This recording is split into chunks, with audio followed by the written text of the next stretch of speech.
Hi friends, சந்தைக்கு போயிட்டு வந்தேங்க. இனிய மகளிர் தின நல்வாழ்த்துக்கள் திரும்பவும் சொல்கிறேன். என்றைக்குமே இதிலேருந்து நான் என்ன பாடம் கற்றுக்கிட்டேன்னு பார்த்தீங்கன்னா, இன்றைக்கி நான் தனியாக தான் சந்தைக்கு போயிட்டு வந்தேன். மனதுக்கு ரொம்ப கஷ்டமாக இருந்தது. உம்முன்னே தான் போனேன்.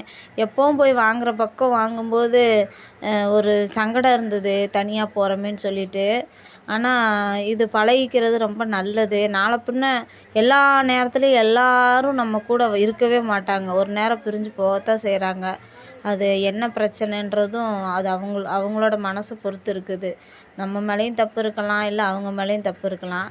ஆனால் அவங்க பிரிஞ்சு போகிறாங்கன்னா விட்டுறணும். நம்ம திரும்ப திரும்ப போய் அவங்களுக்கு கஷ்டம் கொடுக்கக்கூடாதுன்னு நான் விட்டுட்டேன். இன்னொரு வீடியோவில் தெளிவாக சொல்கிறேன். எனக்கு ரொம்ப கஷ்டமாக இருந்துச்சு. இன்றைக்கி சந்தைக்கு கவலையோடு நான் போயிட்டு வந்தேன். அது மைண்டு கொஞ்சம் இதாகவே இருந்தது. சரி, எல்லா காய்கறியும் வாங்கி மீதி 70 ரூபா மிச்சமாச்சு, அதை வச்சுக்கலாம். அப்புறம் பார்த்திங்கன்னா, என் பையன் எனக்கு இந்த இது கொடுத்துருந்தான். குழந்தைங்க நம்ம மேலே வைக்கிற அன்பு பார்த்திங்கன்னா தூய்மையானது.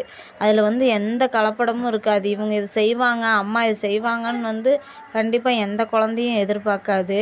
நான் சின்ன பிள்ளையில எங்கள் அம்மாவுக்கு இதெல்லாம் நான் கொடுத்ததே இல்லை.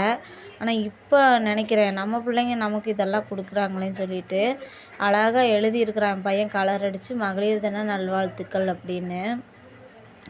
நம்ம பிள்ளைங்க லாஸ்ட் வரைக்கும் நம்ம கூட வருவாங்களான்றது தெரியல. ஆனால் எல்லா குழந்தைங்களும் நம்மளை பார்ப்பாங்கன்றதும் தெரியல. ஆனால் கண்டிப்பாக நம்ம குழந்தைங்கள நம்ம நல்லபடியாக வளர்க்கணும். அந்த கடமை நமக்கு இருக்குது. அதனால் நல்லபடியாக என் 3 குழந்தைங்களையும் நான் வளர்ப்பேன். நல்ல ஒரு அம்மாவாக நான் நடந்துக்குவேன். இந்த வீடியோ பிடிச்சிருந்தா லைக் பண்ணுங்கள். மறக்காமல் நம்ம சேனலை சப்ஸ்கிரைப் பண்ணுங்கள்.